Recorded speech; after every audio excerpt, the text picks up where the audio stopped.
The first episode of young Sheldon's sixth season begins where the previous season ended. George Sr. is called by Mima to inform him that the police had taken her and George Jr. into custody at the Mexican border.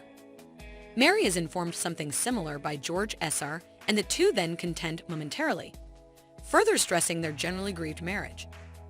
Sheldon hears their discussion and they endeavor to cover it up, yet he is too sharp to even consider succumbing to their stunts. George older Mima's ex-boyfriend Dale and George Jr. travel to the Mexican border to retrieve Mima and George Jr.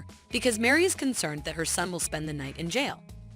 An officer questions Mima and George Jr. about smuggling cigarettes and being stopped at the Mexican border. He excuses their endeavors to convince him of their honesty. He gives them the option of entering a guilty plea and returning for a trial that they will lose because of their guilt, or entering a not guilty plea and paying a fine to get out of the whole thing. Naturally, they choose the first. The two try to deal over the expense of the punishment, yet their endeavors are vain. Sheldon and Missy discuss their useless family during their discussion. Missy, who is more emotional and empathetic, and Sheldon, who is more concerned with logic and technical details, end up having their usual lighthearted conversation. Ironically, despite being twins, the polar opposite twins do not share any similarities.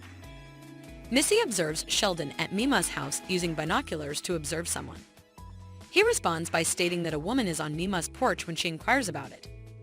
Missy really looks at the optics for self to ensure. To figure out who the lady is, the two head toward Mima's home. They learn she is Mandy, the one who was conveying George Jr.'s youngster. Sheldon accidentally tells Mandy that Mima has been arrested despite Missy's warnings, not to because he is more book smart than street smart like Missy.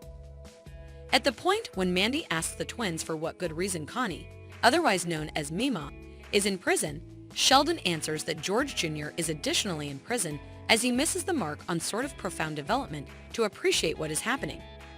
While Missy tells Mandy the truth and talks to her, she cleverly coerces Sheldon into returning to his room. She continues by stating that he raised funds for the baby by selling cigarettes,